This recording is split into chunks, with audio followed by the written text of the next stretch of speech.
वो जैसे आती थी चल करके, वो चली जाती थी तो फिर मैं उनका नकल करती थी, क्या वाह बहुआ बैठा ऐसे करके। तो फिर सब लोग हंसते थे। बचपन में मैं ट्रक ड्राइवर बनना चाहती थी, और जब स्कूल में थी तो उस समय सोचती थी कि मैं मडोना बन करके, वो मैं घर में ही जो होता है ना, एक कालीन बिछा लिया स्टेज पे चढ़ करके, और फिर मैं एक्टिंग करती थी कि मैं मडोना हूँ। और झाड़ू लगाना भी मुझे एक्साइटिंग लगती है। अच्छा, झाड़ू लगाना ही क्यों? हाँ, झाड़ू डंडे वाला। दिखने में अच्छी नहीं हुई ऐसा मत समझो, मेरे अंदर और भी बहुत सारी खूबियां हैं। हाँ, और मैंने इसलिए ये किया, मुंह ट्विस्ट किया, क्योंकि महिलाएं भी करती हैं तो उतना ही मुंह का भाव भंगिमा बनाती जिससे उनका चेहरा बिगड़े नहीं। पर मैं ऐसा करती हूँ मेरा चेहरा पूरा बिगड़ जाता है। घर में हंसने के लिए अगर सबका मूड लो हो गया तो मुझे हंसाने के लिए लोग बुलाते थे बचपन में। आप सभी को हमारा नमस्कार। आज बहुत ही ज़्यादा खास दिन है, आज इंटरनेशनल वुमेंस डे है, और हम सभी को ये पता होना चाहिए कि महिलाओं की भागीदारी कितनी ज़्यादा ज़रूरी है हमारे समाज में, चाहे वो किसी भी क्षेत्र की बात करें। तो आज इस खास मौके पर हम बात करेंगे शायरी विनोद जी से, जिन्होंने अपनी काबिलियत के दम पे, अपने कला के दम पे काफ़ी ज़्यादा अपनी पहचान बनाई। तो आपका नमस्कार, आपका बहुत ज़्यादा स्वागत है हमारे इस पॉडकास्ट में। आपका भी धन्यवाद अंजलि जी, और बिहारी न्यूज़ का भी खास तौर पे धन्यवाद जो मुझे अपने स्टूडियो में बुलाया और बातचीत के लिए मुझे काबिल समझा। जी, आपका एक मिमिक्री बहुत ही ज़्यादा वायरल हो रहा है, बहुत ही ज़्यादा चर्चाएं में है। तो ये मिमिक्री वायरल होने के बाद आपकी लाइफ में क्या क्या चेंजेस आए और राजनीति में आपने कैसे कदम रखा, इसके बारे में हमें बताइए। आपने 2-3 प्रश्न पूछा है तो मैं सबका एक एक करके जवाब दूंगी। कि सबसे पहले मैं ये बात बताऊंगी कि मैंने राजनीति में कैसे कदम रखा। मैं स्कूल की शिक्षिका रही हूँ और बच्चों के साथ काफ़ी लंबे समय से जुड़ी रही हूँ। तो बच्चों को पढ़ाते समय में मैंने हमेशा इस बात का ध्यान रखा है कि जो हम बोलते हैं, जो भी अच्छी बातें करते हैं, उसका अभ्यास करना बहुत ज़रूरी होता है। नहीं तो बिना अभ्यास के जो है वो जो विद्या है वो विष बन जाती है, ऐसा चाणक्य का कहना था। तो मैंने ये महसूस किया कि देश की जो मौजूदा स्थिति है वो वैसी नहीं रही जैसी होनी चाहिए थी, जैसे आज़ादी के समय हमने कल्पना किया था। तो मुझे लगा कि अपना जो है मुझे जिम्मेदारी निभाना चाहिए। सबसे पहले तो अपने बच्चों के समक्ष ये उदाहरण प्रस्तुत करने के लिए कितना क्या चेंजेस मैं ला पाती हूँ वो मेरे दिमाग में मुझे नहीं रहा, पर मुझे लगा कि मैं अपना जो बिट है वो मैं ज़रूर करूँगी जा कर के। और जो मेरी जो चिंता है, ताकि मैं जब बिस्तर पे सोने जाऊँ तो एक गिल्ट के साथ, एक अपराध बोध के साथ नहीं सोने जाऊँ। और मुझे बचपन से ऐसा है कि अगर मैं कुछ बोलती हूँ और उसका अभ्यास नहीं करती हूँ तो मुझे बड़ा एक अपराध बोध सा महसूस होता रहता है। अगर मैं कहूँ कि किसी व्यक्ति को नहीं मारना चाहिए तो मैं पहले खुद से शुरू करती हूँ। मैं सचमुच में किसी को नहीं मारती हूँ तो उस बात को मैं बोल पाती हूँ। तो मुझे लगा कि जब मैं बच्चों को पढ़ाने जाऊँगी या दुनिया के सामने बातें करूँगी तो मुझ में वो कॉन्फिडेंस नहीं आएगी अगर मैं अभ्यास नहीं करूँगी। और हर व्यक्ति जो है वो पॉलिटिकल होता ही है, कोई भी व्यक्ति, चाहे आप हों या आपके स्टूडियो में जितने भी लोग हों। कोई एपॉलिटिकल लोग बोलते हैं ना कि होता है कि हमको भाई पॉलिटिक्स से मतलब नहीं है, लेकिन ऐसा कोई व्यक्ति हो ही नहीं सकता है। तो इसीलिए मुझे लगा कि मुझे निकलना चाहिए बाहर, और जो भी पार्टी जिसकी विचारधारा मेरी विचारधारा से और संविधान के विचारधारा से मेल खाती है उस पार्टी में मैं जाऊंगी, सहयोग दूंगी। कितना मैं सहयोग दे पाती हूँ उतना मैंने नहीं सोचा, और बस मैं निकल करके आई और इस तरीके से मैंने कांग्रेस पार्टी ज्वाइन कर लिया। तो आपने जैसे कि अभी राजनीति में आप हैं, तो ये कोई स्पेसिफिक इवेंट की वजह से हुआ या फिर कोई इंस्पिरेशन की वजह से आप यहाँ पर आई? देखिए, मुझे किसी ने ऐसा प्रेरित तो नहीं किया, क्योंकि मैं एक महिला भी हूँ। तो एक महिला को आम तौर पर जो middle class family, lower middle class family, उसमें ऐसा कुछ इनकरेज तो नहीं किया जाता है कि आप जाइए पॉलिटिक्स ज्वाइन कर लीजिए। लड़कों को भी उस तरीके से प्रोत्साहन नहीं मिलता है जब तक कि उनका पॉलिटिकल बैकग्राउंड नहीं हो। तो एक तो मेरा पॉलिटिकल बैकग्राउंड उस तरीके से नहीं रहा है। कुछ फैमिली मेम्बर्स रहे हैं पॉलिटिक्स में, लेकिन लोगों से हम लोग इतना मतलब ऐसा कोई प्रोत्साहन महिलाओं को निकलने के लिए कभी नहीं रहा है। तो मेरा आना जो था वो मेरा डिसीज़न था, और कांग्रेस से जो लोग साथी जिनको मैं जानती थी उन लोगों ने कहा कि आपको ज़रूर आना चाहिए। तो फिर मेरी एक छोटी बहन है जी। श्रेया, वो मुंबई में रहती हैं, वो एक्टिंग वगैरह करती हैं। तो उन्होंने कहा कि आप तो समाज सेवा करती ही रही हैं, तो समाज सेवा करती नहीं तो पॉलिटिक्स भी जो है वो एक समाज सेवा ही है, तो आपको इस तरीके से एक वृहद तौर पे समाज सेवा करना चाहिए। तो मेरी छोटी बहन जो श्रेया विनोद है, उनका एनकरेजमेंट रहा था, प्रोत्साहन रहा था।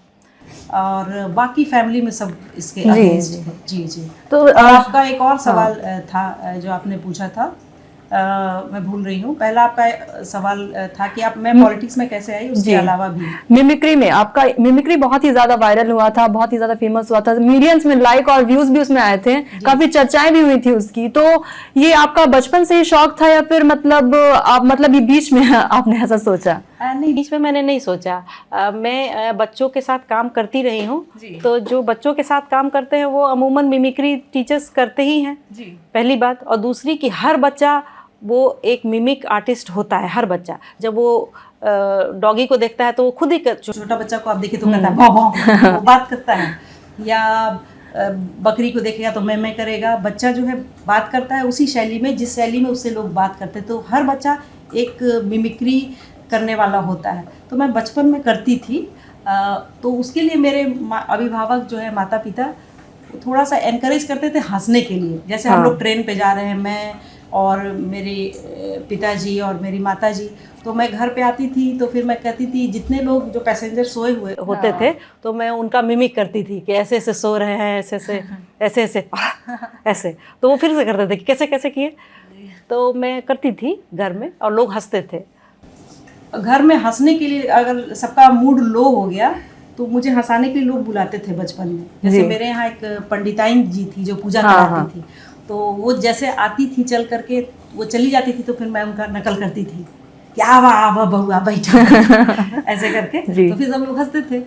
तो बच्चों को तो किसी चीज़ के लिए प्रोत्साहन मिलता है तो वो करते हैं। तो मैं करती थी बचपन में भी सबका, अपने चाचा का, मामा का, और कोई उस समय बुरा नहीं मानता था उस चीज़ को। वो एक ये बच्चे का स्वभाव होता है, तो वो मेरे में भी था। मतलब ऐसी कोई यूनिक क्वालिटी नहीं थी, हर बच्चा करता है। तो मैं मतलब यूनिक यही हुआ कि मैं बड़े में भी, अगर मुझे सड़क पे मैं निकली जी, तो किसी ने कहा कि आप कुछ बोलिए, तो मुझे लगा कि बोलते तो सब हैं, पर मैं ऐसे बोलती हूँ ताकि सबका जो है ना वो संदेश जो है दूर तलक जाए जी। और मैं खेल तमाशा करती हूँ बच्चों के साथ भी। I am not a very serious person. मैं सीरियस काम भी जो करती हूँ बहुत मज़े के साथ, हंसी खेल में करती हूँ। अगर मुझे आप कहिएगा कि गड्ढा खोदना है धूप में भी, तो उसको मैं बहुत हंसी खेल करके करती हूँ। ये मेरा स्वभाव है बचपन से। आपने बच्चों की बात की, फिर हम जानना चाहेंगे कि आपका बचपन कैसे बीता और बचपन में आप क्या बनना चाहती थी? बचपन में मैं क्या बनना चाहती थी जी? बचपन में मैं ट्रक ड्राइवर बनना चाहती थी। ऐसा क्यों? क्योंकि जो मैं झारखंड में बचपन में रहती थी जी, तो वहाँ पर तो बगल में अंकल थे, वो पंजाबी थे, सरदार जी जी, और वो ट्रक चलाते थे और वो बहुत मस्त थे। वो बोलते थे आज जा बेटे इधर आजा। तो मैं बहुत प्रभावित थी अंकल से जी। तो वो बड़ा सा ट्रक लेके आते थे चमचमाता हुआ, ऑरेंज कलर का, उसमें झालर वाला लगा, पो पो पो पो। तो मुझे लगता था कि वो ट्रक ड्राइवर चलाना बहुत कूल चीज़ है। और जैसे सारे बच्चे होते हैं कि कभी कुछ उनका मन करता है, कभी कुछ मन करता है। तो मैं पॉप सिंगर भी बनना चाहती थी।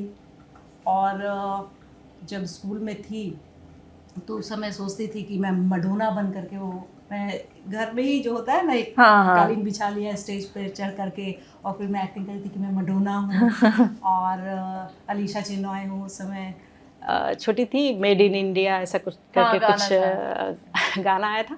तो मतलब ये पॉप सिंगर भी बनना चाहती थी, ट्रक ड्राइवर भी बनना चाहती थी, राइटर भी बनना चाहती थी। तो आपने बहुत कुछ एक बार में सोच लिया जी। वो भी बनना चाहती थी। तो मैं बहुत सारा चीज़ चाहती थी। जी जी। तो ऐसे जैसे कि आपकी जो कला है, ये जो कला है उसमें आपके घर वाले क्या कहते हैं? और ऐसे आमतौर पे हमने देखा है कि बाकी फैमिलीज़ में या फिर बाकी समाज में हम देखते हैं कि राजनीति में मेनली लड़कियों को आने नहीं दिया जाता है। तो आप कैसे यहाँ पर आए? आपके घर वाले कैसा रिएक्ट किए इसमें? देखिए, मेरे घर वाले जैसे आम घर होता है वैसे ही घर है, जहाँ पर महिला या पुरुष को भी राजनीति में जाने के लिए इस तरीके से प्रोत्साहित नहीं किया जाता है। जब मैंने बोला अपने घर में कि मैंने कांग्रेस ज्वाइन कर लिया है, तो लोगों ने सोचा मैं मजाक कर रही हूँ। तो लोगों ने कहा कि अच्छा ठीक है, बहुत अच्छी बात है, बीजेपी भी ज्वाइन कर लो। फिर जब उन लोगों ने मुझे देखा, कोई रील वायरल हुई और मैंने इतना नहीं बताया कि मैं पार्टी ऑफिस जा रही हूँ, ये कर रही हूँ, वो कर रही हूँ। जब मेरी रील वायरल हुई तो सब स्क्रॉल करते हुए मेरी फैमिली के ने भी देखा उस चीज़ को, तो उनका रिएक्शन बहुत पॉजिटिव नहीं था, to be honest. They were like कि मेरी फैमिली है कि लाइमलाइट से बिल्कुल दूर रहो, काम करो मन लगा करके, लेकिन लाइमलाइट में नहीं आना है। पहले भी मेरा एक बार जब अखबार में निकला था, हिंदुस्तान टाइम्स में करके मेरा निकला था कि as a silent social reformer, तो मुझे लगा कि जब मेरे दादाजी आएंगे दिल्ली से तो बहुत खुश होकर के बोलेंगे कि वाह बेटा। लेकिन जब मैं गई उनको एयरपोर्ट पे रिसीव करने, तो उन्होंने आते के साथ ही कहा कि ये सब क्या आ जाती हो अखबार में और टीवी में, क्या ज़रूरत है, काम करते रहो, काम करो, लेकिन ये सब टीवी में आने की क्या ज़रूरत है। तो उन्होंने मुझसे एक दिन बात नहीं किया। मैंने कहा क्या हो गया, तो बोले कि क्योंकि वो दिल्ली थे तो वहाँ भी आया था अखबार में, वो नेशनल न्यूज़ बना था। तो वो बोले कि अब आगे से अगर तुम अखबार में और टीवी में दिखाई दोगी तो I will not talk to you. और अभी तो आपकी वीडियो भी वायरल हो गई फिर उसके बाद। तो दादाजी तो नहीं है, लेकिन मेरे घर में सबने बोला कि ये क्या लड़की ऐसा मुंह बना रही है, लड़की कहीं से ऐसा मुंह बनाती है जी। तो मैंने कहा कि ये मैं एक पितृसत्ता को भी, चूँकि इंटरनेशनल वीमेंस डे है, तो मैं पितृसत्ता को भी चैलेंज जानबूझ के नहीं किया, बहुत कॉन्शियस तरीके से नहीं किया, पर पितृसत्ता को भी मैं चैलेंज करना चाहती थी। क्योंकि लोग मुझे बोलते थे, ज़्यादातर दोस्त वगैरह या स्कूल ग्रुप में भी कॉम्प्लीमेंट देते थे कि शैली बड़ी अच्छी लग रही हो। तो मुझे एज अ वीमेन मुझे लगा कि मैं सिर्फ अच्छी दिखूं और इसके लिए मुझे कॉम्प्लीमेंट मिले। तो मेरे में एक रिबेलियस नेचर है, मैं रिबेल करती हूँ कि नहीं, मैं सिर्फ दिखने में अच्छी नहीं हूँ ऐसा मत समझो, मेरे अंदर और भी बहुत सारी खूबियाँ हैं। हाँ, और मैंने इसलिए ये किया, मुंह ट्विस्ट किया, क्योंकि महिलाएं भी करती हैं तो वो उतना ही मुंह का भाव भंगिमा बनाती है जिससे उनका चेहरा बिगड़े नहीं। पर मैं ऐसा करती हूँ मेरा चेहरा पूरा बिगड़ जाता है। तो ये पितृसत्ता को चैलेंज करने के लिए भी मैंने किया कि चलो मैं देखती हूँ क्या होगा। लोग यही सोचेगा ना कि बेवकूफ़ है लड़की या कुछ है, लेकिन इससे जो है पितृसत्ता चैलेंज होगा। और मेरा जो पूरा ख़ानदान है उसमें ये था कि लोगों ने धीरे धीरे मुझसे बोलना बंद कर दिया, कम कर दिया, किनारा करने लग गए लोग जी। जैसे मैंने फ़ोन किया, लोग उठा नहीं रहे हैं या बात नहीं कर रहे हैं या देख करके घुमा ले रहे हैं मुँह। तो मुझे इस चीज़ से क्या हुआ, आसानी हो गई। मुझे लगा कि अगर आप बहुत प्यार से बात करते या कहते कि वाह बेटा या ऐसा करते तो हो सकता है थोड़ा सा लिहाज आ जाता मुझ में। तो मुझे लगा कि लोग बात नहीं कर रहे हैं तो मैं इन लोगों को ऐसे संदेश दूँ कि देखो ये करना बुरा नहीं है। और मेरे बहाने कई महिलाएं जो हैं, जो मेरे संपर्क में हैं, उनको ये कॉन्फिडेंस आया कि भाई हम लोग भी जो है राजनीति में आ सकते हैं। राजनीति बुरी चीज़ नहीं है, गंदी चीज़ नहीं है। आप जब सही हो तो जग सही है। उनको ये संदेश मिला।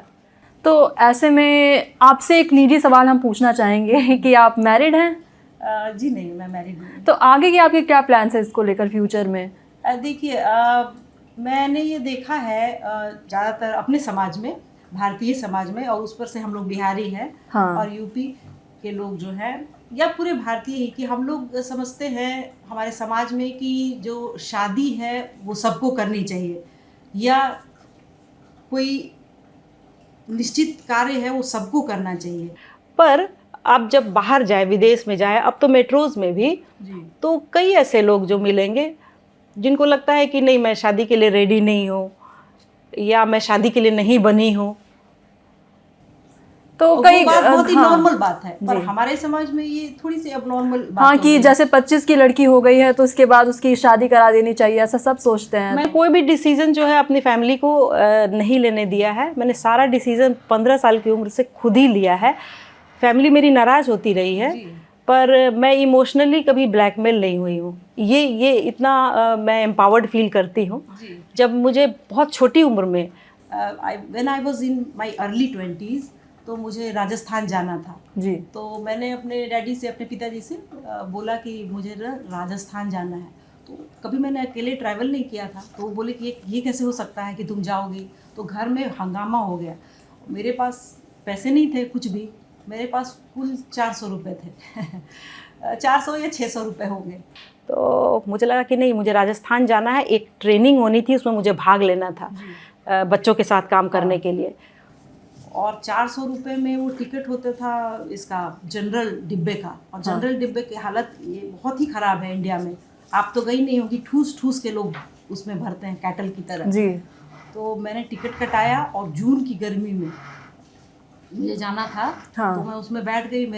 मेरी मम्मी रो रही थी और मेरे डैडी चिल्ला रहे थे, लेकिन मैंने कहा कि नहीं, मैं जाऊंगी। और मैं गई। मैंने खुद को एक्सपोज किया। मैं जो भी लोग मुझे सुन रहे हैं, मैं उन महिलाओं को ये कहना चाहती हूँ कि आज़ादी मिलती नहीं है, आज़ादी छीननी पड़ती है। यू हैव टू ग्रैब आज़ादी। आप सोचेंगे कोई आकर आपको हाथ में दे देगा कि ले बेटा तू ये आज़ादी ले ले, और वो फिल्म में जैसे था दिलवाले दुल्हनिया ले जाएंगे, जा सिमरन जी ले अपनी जिंदगी। तो ऐसा कुछ नहीं होने वाला है। कोई अमरीश पुरी नहीं आने वाला है और कोई नहीं आपको सिमरन बनाने वाला है और जी ले जिंदगी बोलने वाला है। आपको अपनी ज़िंदगी जीनी पड़ेगी, खुद अपने शर्तों पे जीनी पड़ेगी। और आप कुछ प्रूफ करने के लिए कुछ नहीं करना चाहिए। जैसे अब ज़्यादातर देखती हूँ मैं लोगों को कि लोग कहते हैं कि जमाने को दिखाना है। जमाने को कुछ नहीं दिखाना है, अपने आप को दिखाना है। जैसे आज मैं कल को भी मर जाऊं, मेरा कुछ एक्सीडेंट हो जाए, तो मुझे अफसोस नहीं होगा, क्योंकि मैंने अपनी ज़िंदगी अपनी शर्तों पे जी है, खूब बढ़िया से जिया है मेरी, और बहुत जिम्मेदारी से जिया है। तो मैंने अपनी लाइफ को भरपूर इतनी ही उम्र में जी लिया है। तो मुझे अफसोस नहीं कि कल मेरे साथ, क्योंकि कई बार लोगों को लगता है ना कि अभी बहुत कुछ करना बाकी है। मुझे ऐसा नहीं लगता है कि बहुत आज में ज़िंदगी है। मैं आपके साथ बैठी हूँ इसी में ज़िंदगी कि मैं अंजलि जी के साथ बैठी हूँ, और अंजलि जी इतना प्यार से सवाल पूछ रही हैं। बिहारी न्यूज़ का इतना सुंदर एम्बियंस है जी। और सारे लोग इतने मेहनती हैं। तो ये जो पल है ये बहुत इंपॉर्टेंट है। मैं इसको भरपूर जीती हूँ, महसूस करती हूँ। तो इसलिए मुझे कुछ ऐसा नहीं कि मुझे कल को किसी को प्रूव करना है, मुझे कुछ बहुत बड़ा हासिल करना है। नो, मुझे अपनी ज़िंदगी अपने शर्तों पे जीनी है, यही है मेरा। तो जैसे कि आपने बताया आपका मतलब बहुत ही ज़्यादा रिबेलियस आपका माइंडसेट था, तो सबसे बड़ा इन्फ्लुएंस अगर किसी का था तो आपकी ज़िंदगी में किसका था? सबसे बड़ा इन्फ्लुएंस किसका था? इन्फ्लुएंस अगर आप ये पूछिएगा कि बचपन में किसका था और बाद में किसका रहा, तो मैं ऐसे सीक्वेंस से आपको बता सकती हूँ कि बचपन में तो जैसे हर बच्चों का अपने माता पिता अभिभावक का इन्फ्लुएंस होता है, वैसे मेरे ऊपर भी था कि जो मेरे पिताजी जो थे, मैं जोर से हंसती हूँ ठहाका लगा करके। तो आसपास के लोग बोलते थे कि विनोद, मेरे पिताजी का नाम था, तो बोलते थे कि विनोद ध्यान से देखो, लड़की ऐसे नहीं हंसती है। मैं कहती थी हाँ हाँ हाँ, या वैसे करके सब हंसते थे ना अंकल वगैरह। तो मेरी आदत थी वैसे हंसने की। तो मेरे पिताजी का इन्फ्लुएंस था, तो वो सपोर्ट करते थे कि कोई बात नहीं है, ये जैसे हंस रही है, खिलखिला रही है, हंसने दीजिए, जैसे इसका मन करता है करने दीजिए। तो मेरे पिताजी का बहुत इन्फ्लुएंस रहा है। उन्होंने ये भी सिखाया था मेरे पिताजी ने कि अपनी इंग्लिश सही करो और कंप्यूटर सीखो और कभी किसी को इम्प्रेस करने की कोशिश मत करो। तो वो इन्फ्लुएंस शुरुआत में मेरे अभिभावक का था। और मेरी माँ बहुत अच्छा गाना वगैरह सुनाती थी, बचपन में बहुत स्टोरी सुनाती थी, दादा दादी, तो वो इन्फ्लुएंस था। फिर मैं जब बड़ी हुई तो मेरे मेंटर्स का इन्फ्लुएंस मुझ पर बहुत रहा। हरीश थानवी मेरे मेंटर थे। जब मैं राजस्थान में गई, हम लोग सबको ट्रेनिंग देते थे। तो जो मैंने सादगी देखी कि जब आदमी बहुत ज़्यादा ज्ञानी हो जाता है और जब आदमी बहुत अच्छे दिल का होता है और बहुत ज्ञानी भी होता है, तो वो अपने आप बहुत नम्र हो जाता है। तो मैंने अपने मेंटर हरीश थानवी को देखा कि वो स्लम में जाते हैं, बस्ती में, और वहाँ वो नाली साफ करते हैं, साफ सुथरा सब चीज़ करते हैं, बच्चों को भी साफ सुथरा करते हैं, उनका बाल बनाते हैं। तो मैं बहुत ज़्यादा इन्फ्लुएंस हुई, और सच्चाई और अच्छाई की हमेशा, हर कुछ भी परिस्थिति हो जाए सच बोलना है जी। कुछ भी हो जाए सच्चाई से कॉम्प्रोमाइज़ नहीं करना है। तो वो मुझे बहुत इन्फ्लुएंस किए मेरे मेंटर बड़े होने पर। और आपको अपना मेंटर, पढ़ाई लिखाई का मतलब यही होता है कि आप अपने मेंटर को खोज पाइए। और जब मैं थोड़ा और बड़ी हुई तो पद्मवीर सिंह जी जो मेरे मेंटर हैं, अभी भी हैं, और हरीश जी, उनका बहुत इन्फ्लुएंस रहा कि भाई अब जो व्यक्ति है वो ERG अपनी नीड पूरी करे। जो महात्मा गांधी बोलते थे, ई मतलब होता है, मतलब सक्सेसफुल कौन है? जो अपनी ERG नीड को समझ गया। ई मतलब आपका एग्जिस्टेंस का जो नीड है, रोटी कपड़ा मकान। और आर होता है रिलेशनशिप नीड, मतलब कोई ना कोई चाहिए प्यार करने वाला, कोई ना कोई, किसी से आपकी दोस्ती होनी चाहिए, किसी से लगाव होना चाहिए जी। और जी नीड होता है आदमी का, ग्रोथ नीड, मतलब जो भी आप कर रहे हैं उसमें थोड़ा थोड़ा ग्रो करते रहिए। मतलब एक पेड़ है, उसका थोड़ा थोड़ा तना जो है वो निकलता रहे, तब आपको अच्छा लगेगा। तो ये तीनों चीज़ जब होती है, रोटी कपड़ा मकान, बहुत ज़्यादा की जरूरत नहीं खुश होने के लिए। और रिलेशनशिप नीड मतलब कोई ना कोई आपका दोस्त हो, कोई भी हो सकता है, माता पिता हो सकते हैं, भाई बहन हो सकता है, बॉयफ्रेंड हो सकता है, हस्बैंड हो सकता है, कोई भी हो सकता है। और ग्रोथ नीड कि जो आपने सीखा है उसमें थोड़ा और भी, जैसे कि अभी आप एंकर हैं तो इसमें आपकी क्वालिटी और भी बढ़ती जाए, तो उससे आपको अच्छा लगेगा, दुनिया को तो अच्छा लगेगा, आपको भी बढ़िया लगेगा। तो ये जो है तीनों नीड पर मैंने, मेरे जो है मेंटर्स हैं, उन्होंने काम किया, बताया। तो मेरी जो एम्बिशन थी ना बहुत बड़ा करना, वो अपने आप ही ख़त्म हो गया। एंड टुडे मैं ये कह सकती हूँ कि मैं रोज़ कोशिश करती हूँ, क्योंकि ये रोज़ का प्रयास है खुश होना। तो I am a happy person. मुझे बहुत कुछ नहीं चाहिए, मेरे पास बहुत ज़्यादा पैसा नहीं है, टू बी ऑनेस्ट। मुझे पैसा कमाना है आप किसी से बहुत पैसा नहीं है मेरे पास, बट इतना है कि रोटी कपड़ा मकान है, ठीक है। मेरे पास रिलेशनशिप भी है, बहुत करीबी दोस्त भी हैं, और मेरे डॉग के साथ मेरा बहुत अच्छा रिलेशनशिप है। मेरी माँ भी अलाइव है, मेरी बहनों से मेरी बहुत अच्छी दोस्ती है। गॉसिप वगैरह जो होता है ना, महिलाओं का गॉसिप, महिलाओं का जी तो वो भी चलता है हमारा, तो वो भी है। और ग्रोथ की मैं थोड़ा कुछ ना कुछ पढ़ती रहती हूँ, सीखती रहती हूँ, लिखती रहती हूँ, तो एक ग्रोथ नीड भी मेरा सेटिस्फाई होते रहता है।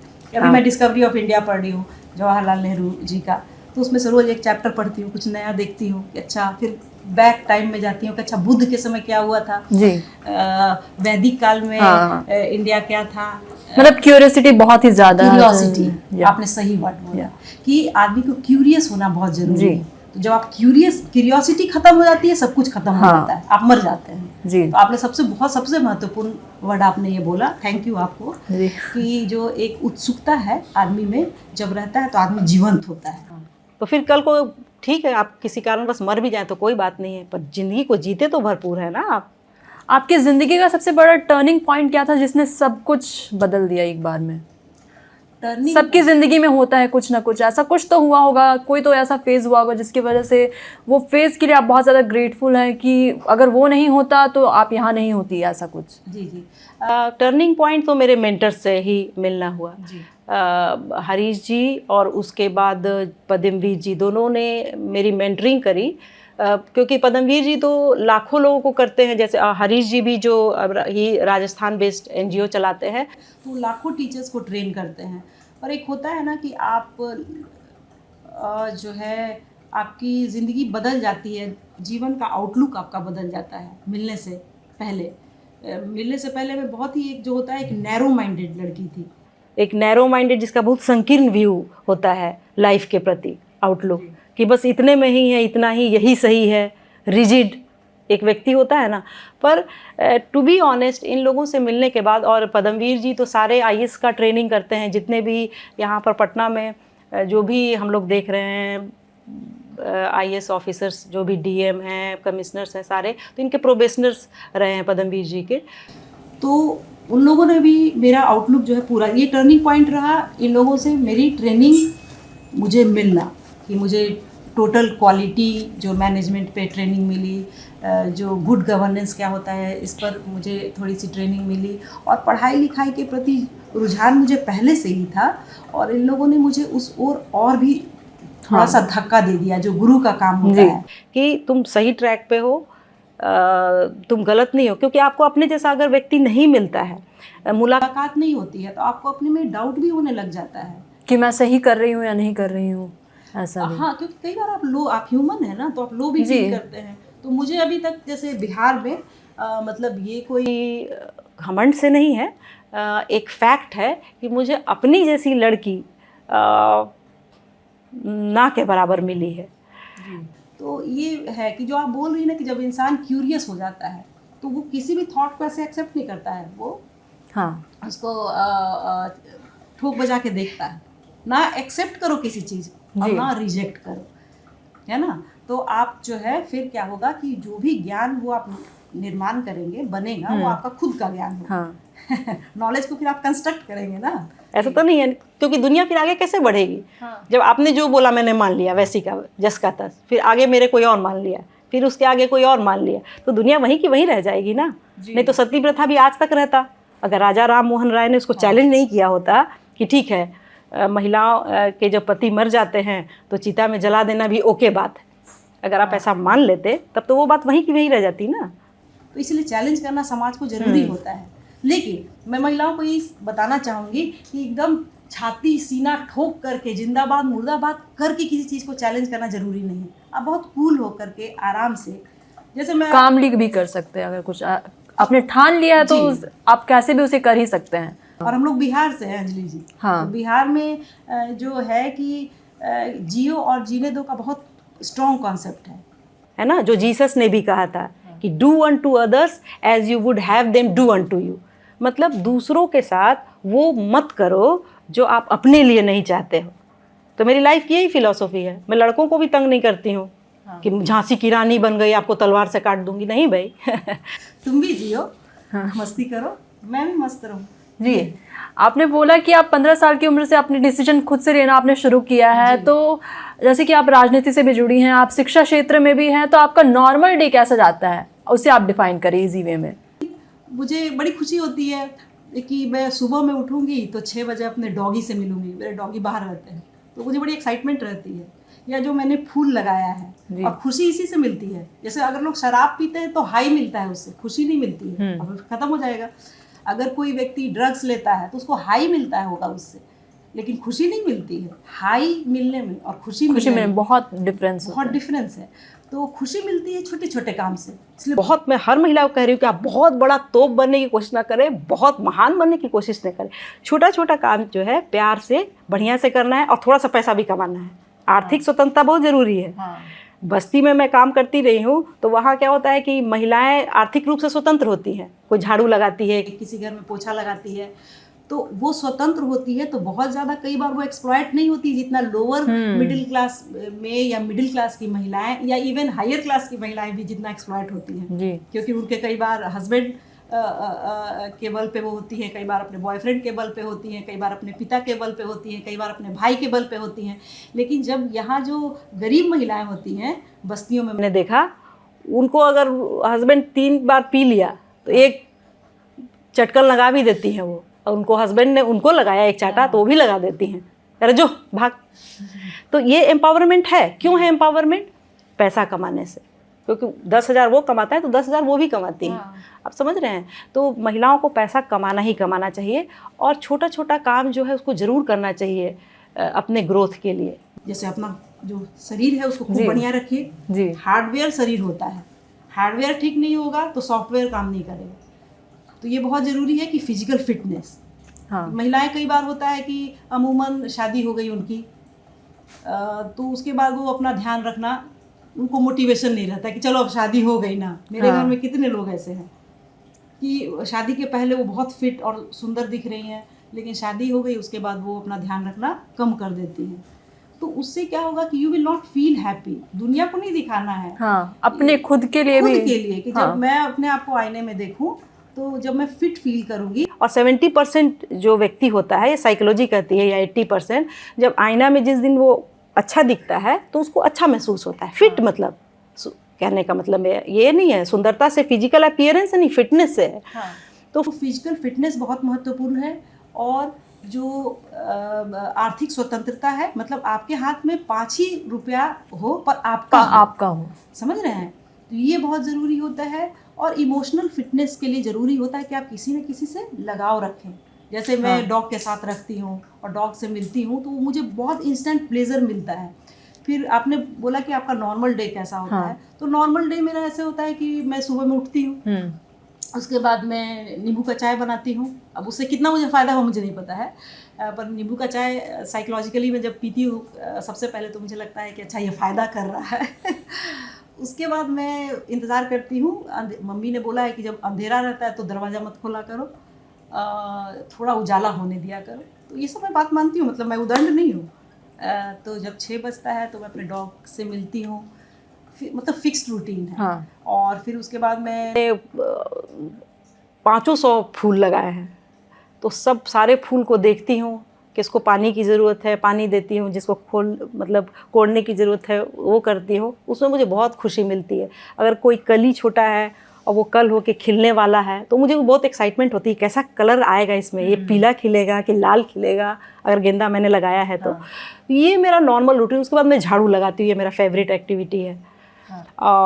डंडा वाला झाड़ू, मुझे वो झाड़ू नहीं चाहिए, तो फिर मैं डंडा वाला झाड़ू लगाती हूँ, उससे मेरा एक्सरसाइज होता है। फिर उसके बाद मैं गाय को देखने जाती हूँ, because I am living in village, तो मैं विलेज लाइफ का पूरा मज़ा ले रही हूँ। और उसके बाद मैं पढ़ती हूँ, लिखती हूँ।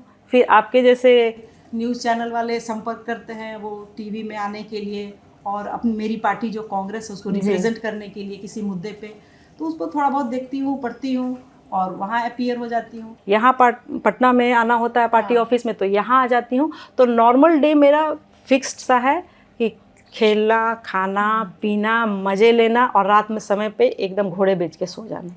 आपको अपने काम की सबसे ज़्यादा एक्साइटेड चीज़ क्या लगती है, मतलब जो आपको बहुत ही ज़्यादा एक्साइट करती है?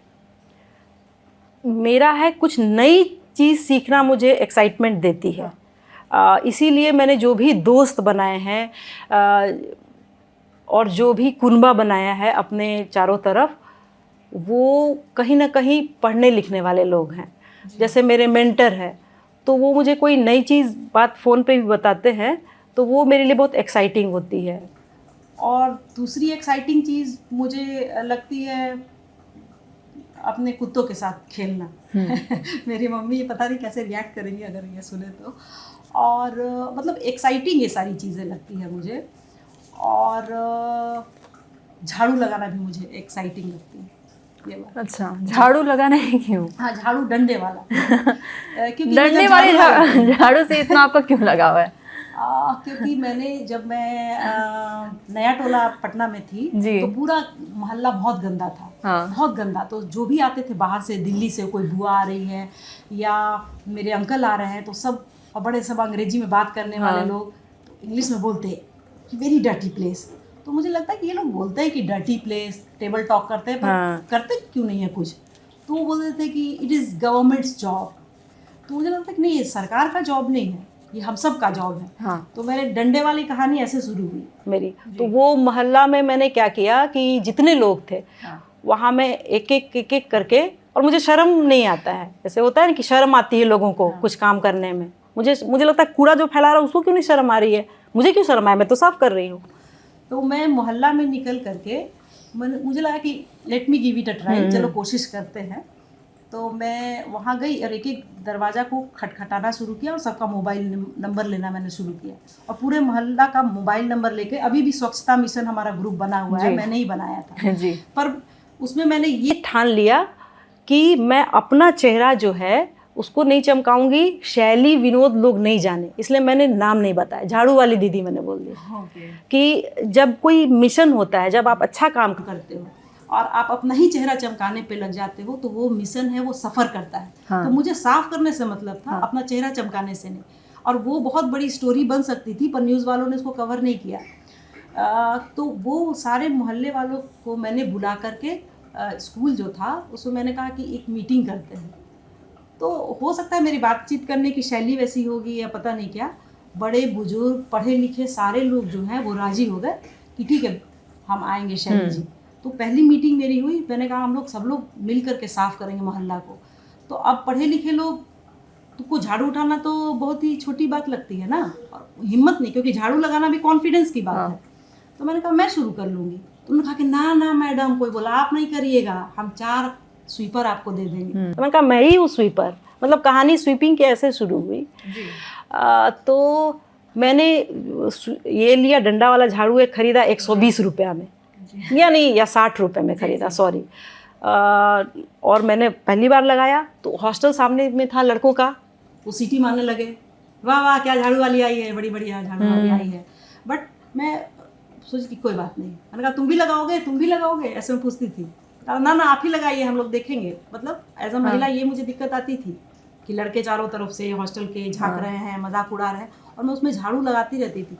मैंने 10 दिन झाड़ू लगा करके मैंने सोचा कि ऐसा झाड़ू लगाऊंगी, इतना सुंदर जगह को बनाऊंगी, इतना सुंदर जगह को बनाऊंगी कि जब मैं देखूं तो मुझे मज़ा आ जाए। तो वो जो पर्टिकुलर जगह थी वो ऐसा चमक गया कि कोई पहचान नहीं रहा था। तो फिर मुझे लगा, फिर मैंने मीटिंग करी।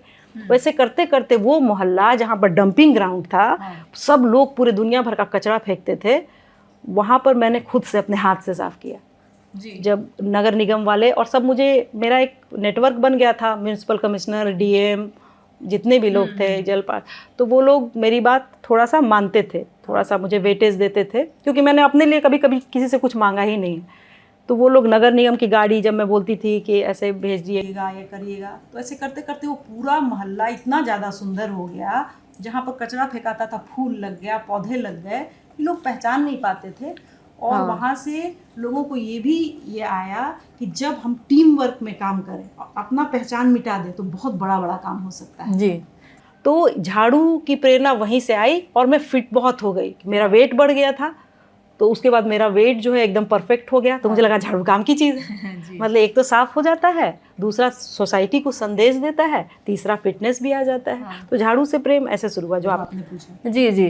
तो ऐसे आपके इसी किस्से से हम सवाल पूछते हैं कि आप अपना क्रिटिसिज्म जो आपको अगर मिलती है तो उसे कैसे आप फेस करती हैं? देखिए, मेरा ये मानना है कि मैंने आपको पहले भी शुरुआत में बोला कि जो दुनिया में महान से महान व्यक्ति हुए हैं, बड़े से बड़े व्यक्ति हुए हैं, या छोटा से छोटा व्यक्ति हुआ है, सबको क्रिटिसिज्म झेलना पड़ता ही है। ये पार्ट एंड पार्सल है लाइफ का। हाँ। तो अगर मैं बाहर निकली हूँ, अगर राजनीति में आई हूँ, तो थोड़ा सा थिक स्किन तो होना पड़ेगा ना, मोटी चमड़ी जिसको बोलते हैं। आप राजनीति में आए और आपकी चमड़ी मोटी नहीं है, तब तो आप हर बात पे रोते रहोगे, घबराते रहोगे। मैं खुद कन्विंस्ड हूँ कि मैं गलत काम नहीं कर रही, बस बात वहीं से ख़त्म हो जाती है। तो क्रिटिसिज्म जो है वो आता है, मैं लोगों से नॉर्मली मिलती हूँ कि अगर आप मुझसे बात नहीं कर रही हैं, आप मुझसे नाराज़ हो गई या मुझे गलत समझ रही हो, लेकिन मैं आपको उतने ही प्यार से, श्रद्धा से नॉर्मली मिलती हूँ। मैं बहुत पहले एक बार जो नया टोला में अशोक राजपथ, आपने जी जी नाम सुना होगा, सारे कॉलेजेस हैं वहाँ, पटना कॉलेज। और तो मैं एक बार जा रही थी उधर से, आज से 10 साल पहले की बात है, या 10-12 साल पहले की बात है। तो वहाँ पर एक जो व्यक्ति था, उसको जो क्या बोलते हैं कि एक जो ऑटो वाला था, नहीं, ऑटो से कोई व्यक्ति जा रहा था, और वो व्यक्ति जो था रंगदार टाइप का था। उसी कॉलेज में किसी में पढ़ता था, या पटना कॉलेज में, या और भी दूसरा कॉलेज एक जो बगल में है, बीएन कॉलेज है, पता नहीं क्या है। तो वो उसने रंगदारी में बोला कि मैं पैसे नहीं दूंगा, और मैं भी उधर ही से गुजर रही थी। तो ऑटो वाले ने दोबारा पैसा उससे मांग दिया। तो उसने कहा ऑटो वाले से, 2 लड़कों ने, कि आपने मुझसे पैसा मांग कैसे लिया, कि मैं तो फलाना हूँ या कुछ भी, आपको औकात आपकी दिखा दूंगा। और उसके बाद उसने क्या किया कि उसने ऑटो वाले को पकड़ लिया, उस लड़के ने कॉलर से, और उसको घसीटते हुए वहाँ पर, ये मेरे आँख के सामने की बात है, मैं बता रही हूँ कि पोल से बांध दिया इस व्यक्ति को।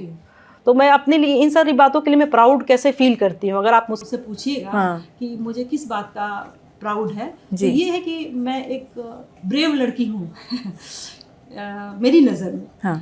तो वहाँ पर जब लड़के सबने बांध दिया उसको पोल में, उस लड़के को, और उसको लोहा के रॉड से 4-5 लड़के आ गए, उसको मारना शुरू कर दिया। तब तक मैं दौड़ के, बहुत भीड़ थी, लोग घेरे हुए थे, लड़कियों को लोग बोला था कि तुम लोग का काम नहीं है, तुम लोग साइड हो जा। और मैं भी लड़की थी, तो मुझे भी बोला कि आप चाहिए, आपके लायक चीज़ नहीं है। And that man was bleeding.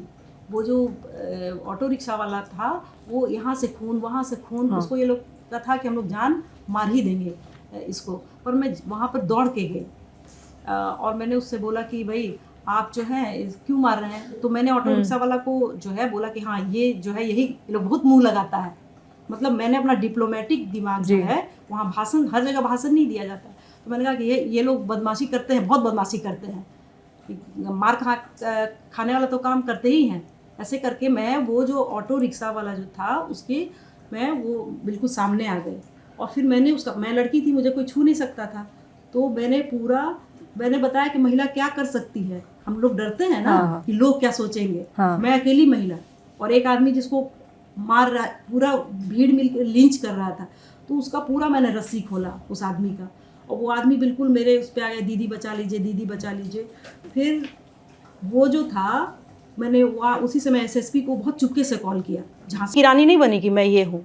मैंने कहा कि सर ये ऐसे ऐसे हो रहा है यहाँ पे, और ये जो है ये तो आदमी मारा जाएगा। फिर उसको मैं पकड़े लाई, उसको हॉस्पिटल इंश्योर किया ले जाना, और तब तक इन लड़कों को भी संभाली रही, ये जो बदमाश गुंडे थे लड़के। तो ये लड़कों को भी फिर करके इनसे फिर मैंने बात भी किया कि आप जो ये काम कर रहे थे, आपको लगता है कि ये सही काम था? तो वो आप विश्वास नहीं करोगे, उन्होंने कहा कि सॉरी दीदी, बदमाश लड़के थे। तो मैं कहती हूँ कि महिलाएं अगर चाहें, अगर आप अपने स्वार्थ से ऊपर उठ जाइए और डर से ऊपर उठ जाइए तो बहुत कुछ हो सकता है। डर के आगे जीत है, तो महिलाओं को बहुत ज़्यादा डरना नहीं चाहिए। मैं कह रही हूँ डर जो है ना, एक वो डर ही आपका दुश्मन। तो आप हम जानना चाहेंगे कि आपके परिवार में ऐसे कौन कौन हैं? मेरे परिवार में 5 बहनें हैं, हम 2 भाई हैं, लंबा चौड़ा परिवार है मेरा। अंकल हैं, आंटी हैं और मेरी मम्मी हैं। अब मेरे पिताजी नहीं रहे। जी। तो आपने मतलब इसके बाद से अपने से ही सब कुछ करना शुरू किया, आपने जो जो सोचा था? हाँ, मैंने आपको शुरुआत में बताया ही कि मैं सारा ज़्यादातर डिसीजन मेरे खुद का होता है और मैं ही डिसाइड करती हूँ अपने लाइफ के बारे में, अपने काम के बारे में और सारी चीज़ों के बारे में। पर एट द सेम टाइम मैं लोगों की इज्जत भी करती हूँ। हाँ, तो ऐसे हम जानना चाहेंगे कि मतलब आपने इतना कुछ कर लिया अपने ज़िंदगी में अभी तक, जैसा कि आपने कहा, तो अभी और भी कुछ सीखना बाकी है अभी? आपको क्या लगता है कि अभी और भी कुछ आपको हासिल करना बाकी है अभी? देखिए, सीखना रोज़ की प्रक्रिया है। आदमी हर दिन सीखता है। तो वैसे ही मैं भी रोज़ हर दिन कुछ ना कुछ नया सीखती हूँ। और ऐसा मुझे कुछ नहीं लगता है कि मैंने बहुत बड़ा हासिल कर लिया या नहीं किया है। ये रोज़ की प्रक्रिया है। मैं रोज़ की ज़िंदगी जीती हूँ, आज का जीती हूँ। पावर ऑफ नाउ में विश्वास करती हूँ और कुछ बहुत बड़ा कुछ हासिल करना है ऐसा गोल नहीं है मेरा। चलते चलते में कुछ मिल गया तो अच्छी बात। हम पूछना चाहेंगे कि आप क्या चाहती हैं कि आप लोगों आपको किस तरीके से याद रखें, कि एंटरटेनर के तौर पे याद रखें या फिर एक पॉलिटिशियन के तौर पे या फिर एक सोशलिस्ट के तौर पे? मतलब जो देखिए, सबसे पहली बात तो ये है, ईमानदारी से बताऊँ तो, कि मैं याद किया जाना ही नहीं चाहती हूँ। इतना ईगो नहीं है मुझ में।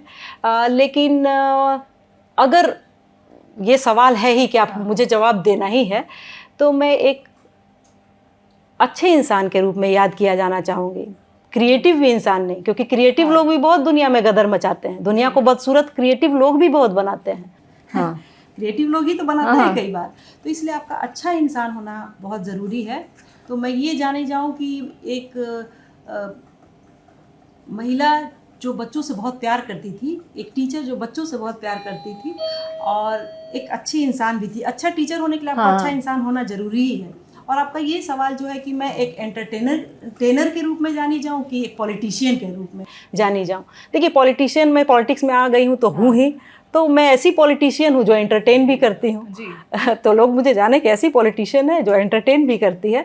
मैं भारी से भारी, गंभीर से गंभीर बात जो है घर में, उसको मैं बहुत ही लाइट तरीके से हंसी मजाक में कह देती हूँ, अगर मुझे कहना होता है तो। ये बहुत बड़ा गुण है, मैं अपना बड़ाई कर रही हूँ जी जी कि बहुत भारी चीज़ को, क्योंकि रुलाना बहुत आसान होता है। रुलाना कोई बड़ी बात नहीं है। आप ऐसी बात कर दो, आँख में आंसू आ जाएंगे। मैं 4 बात आपको बता दूंगी गरीब बच्चों का, तो अभी आप रो दोगे। लेकिन सबसे मुश्किल जो विधा है, जो स्टाइल है, वो हंसाना है लोगों को। तो बहुत बड़ा समाज सेवा है, लोगों को हंसाना। जी जी। तो मैं चाहती हूँ कि मैं लोगों को जहाँ भी जाऊँ हंसूँ, हंसाऊँ, और थोड़े छोटे ही समय के लिए उनको उनके परेशानी से बाहर निकाल करके ले। हाँ, ये मेरी कोशिश जैसे रहती है। आपने अपनी कला के बारे में बात किया, हम मिमिक्री के ऊपर वापस से आएंगे। जैसे कि आपने नीतीश कुमार के ऊपर मिमिक्री की, अभी तो वो राज्यसभा की ओर जा रहे हैं, आप क्या कहेंगे उसमें?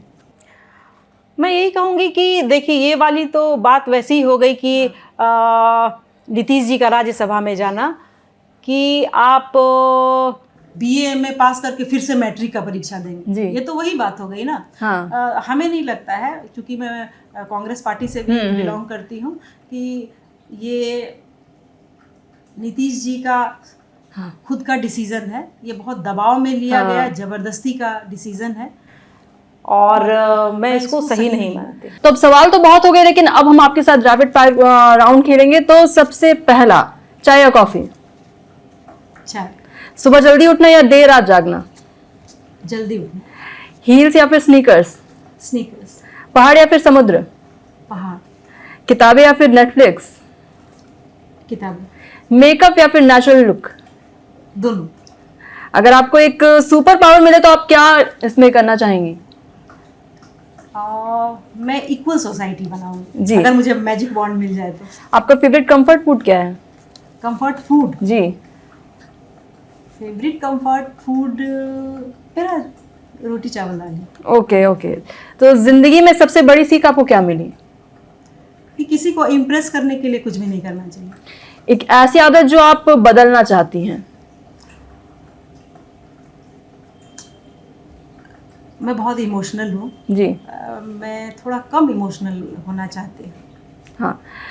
प्यार या फिर करियर, आप किसे ज्यादा जरूरी समझती हैं? दोनों जरूरी। आपके हिसाब से एक मजबूत महिला की पहचान क्या है? मजबूत महिला की पहचान इंडिपेंडेंट होना है। हाँ। आर्थिक रूप से। हाँ। सबसे जरूरी मजबूत महिला की पहचान आर्थिक रूप से सशक्त होना। जी। अगर आपको टाइम मशीन मिलेगी तो आप अतीत में जाना पसंद करेंगे या फिर आप फ्यूचर देखना चाहेंगे? मुझे बहुत जलन होती है उन लोगों से हाँ। जो रविन्द्रनाथ टैगोर के समय जन्म लिए, और जवाहरलाल नेहरू के समय, महात्मा गांधी के समय, मार्टिन लूथर किंग के समय, बड़े बड़े ये जो लोग, प्लेटो, एरिस्टोटल। तो मुझे लगता है कि जब मैं समय में पीछे जाना चाहूँगी, इन लोगों से बात करना चाहूँगी कि ये बड़े, भीमराव अंबेडकर, ये बड़े महान लोग थे। तो मैं इनसे पर्सन में मिलती तो बहुत मज़ा आता, क्योंकि जब मैं किताब में पढ़ती हूँ तो मुझे उस समय के जनरेशन के लोगों से जलन होती। एक सलाह जो आप लड़कियों को देना चाहती हैं? मैं लड़कियों से को ये सलाह देना चाहती हूँ कि कभी आज़ादी या किसी तरीके की स्वतंत्रता जो है जी। वो मिलती नहीं है, लेनी पड़ती है। हाँ। तो मैं लड़कियों को ये सलाह दूंगी कि वो अपने आप को पढ़ाएं, लिखाएं, और सबसे पहले अपने आप को आर्थिक रूप से स्वतंत्र करें। आर्थिक रूप से स्वतंत्र करेंगी तो अपने हिसाब की ज़िंदगी वो जी पाएंगी। उसमें गलतियां भी होती हैं और उससे नहीं घबराना चाहिए। कई लड़कियां हैं जो गलतियां करेंगी, उस प्रोसेस में मर भी जाएंगी। हाँ। उनके साथ कुछ बुरा भी हो जाएगा, रोड पर एक्सीडेंट भी होता है, लेकिन उस डर से गाड़ी चलाना नहीं छोड़ा जाता है। मेरी यही सलाह है लड़कियों को कि एक्सीडेंट होने दो, लेकिन गाड़ी चलाना नहीं छोड़ना है। अच्छा, अगर आपको एक दिन के लिए इनविजिबल होने की ताकत मिल जाए तो आप सबसे पहले क्या करेंगे? जब मुझे इनविजिबल होने का मौका मिलेगा तो मैं जिन जिन लोगों से बहुत लंबे समय से नहीं मिल पाई हूँ, जा करके देखूंगी कि वो क्या करते हैं। जैसे मेरे कुछ दोस्त, महिला मित्र, पुरुष मित्र, और मेरे डॉगी जो है वो क्या करते हैं। मैं इनविजिबल होकर देखूंगी कि जी। आप देखना चाहेंगे कि लोग कैसे रिएक्ट कर रहे हैं अगर आप उनके अराउंड नहीं रहती हैं, उनसे मिली नहीं है बहुत टाइम से, ऐसा ना? हाँ। तो अगर आपका फोन एक दिन के लिए गायब हो जाए तो आपका क्या रिएक्शन होगा? मुझे अच्छा फील होगा, जैसे मुझे कोरोना में फील हुआ था जब मैं घर में बंद हो गई थी। हाँ। मैं सबके लिए रिस्पेक्ट है जिनका समय बहुत ख़राब रहा। तो जब मेरा अगर फ़ोन गायब हो जाए तो मेरे पास करने के लिए एक ही प्लान नहीं होता है, मेरे पास B, C, D, E, F बहुत सारे प्लान हैं मेरे पास फ़ोन नहीं है तो मेरे पास देखने के लिए अच्छी मूवी है जो जी। टीवी पे देख सकती हूँ। अगर मूवी नहीं है तो मेरे पास डॉग है, डॉग नहीं है तो कैट है, कैट नहीं है तो फूल है, फूल नहीं है तो झाड़ू है। मतलब मेरे पास बहुत सारी चीज़ें हैं, किताबें हैं, तो मैं फ़ोन मिस कर नहीं करती हूँ, कभी नहीं करती। अब ये सबसे अहम सवाल अब आपसे पूछते हैं कि हर लड़की के मन में रहता है कि अगर हम लड़का बन जाएंगे तो हम ये करेंगे, अगर आप लड़का बन जाएंगे तो आप क्या करेंगे? मैं अगर लड़का बन जाऊंगी तो सबसे पहले जो है वो एक महिला मित्र बनाऊंगी, गर्लफ्रेंड। जी। अगर आपको लाइफ पर एक फिल्म बनानी हो तो हीरो कौन होगा उसमें? अगर हाँ। मुझे कोई फिल्म बनानी हो जी। तो उसमें हीरो कौन होगा? मतलब ऐसे बहुत सारे हीरो हैं, तो एक का नाम लेना तो मुश्किल अच्छा है। ठीक है, बिहार से ही बोल दीजिए, बिहार में तो इतने सारे चेहरे हैं।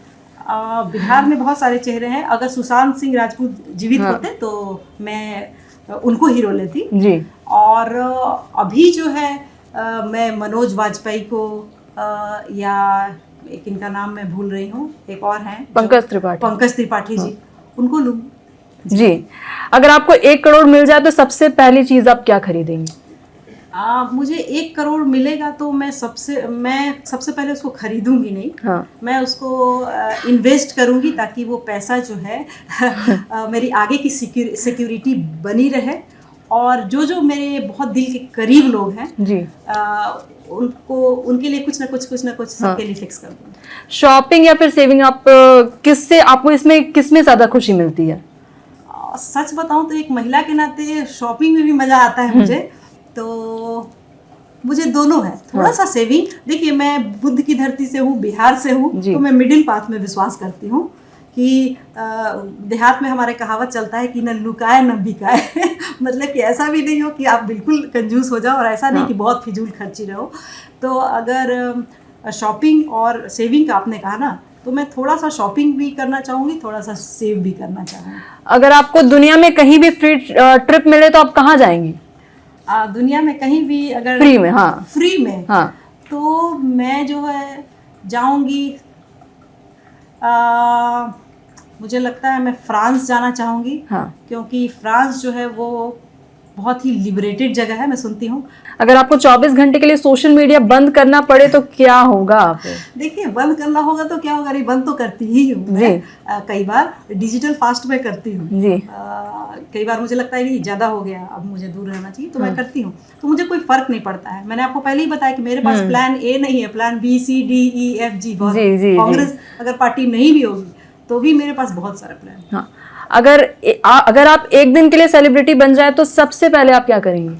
मैं लोगों को अपने ज़िंदगी से या बातों से मैसेज दूंगी कि किसी बड़े चीज़ के चक्कर में मत रहो, छोटा काम ही बहुत प्यार से करो। हाँ। मैं लोगों को ये संदेश दूंगी ताकि वो अपनी ज़िंदगी जो है संपूर्णता में जी पाए।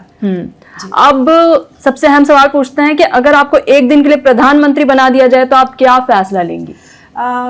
जब मुझे एक दिन के लिए अगर प्रधानमंत्री बनाया जाएगा तो मैं सारे स्कूल में भीमराव अंबेडकर जी को पढ़ना अनिवार्य कर दूंगी, कॉन्स्टिट्यूशन को पढ़ना अनिवार्य कर दूंगी, कंपल्सरी।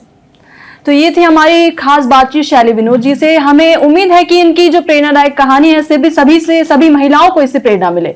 तो फिलहाल के लिए बस इतना ही। ऐसी और प्रेरणादायक कहानियों के लिए हमें देखते रहें। धन्यवाद।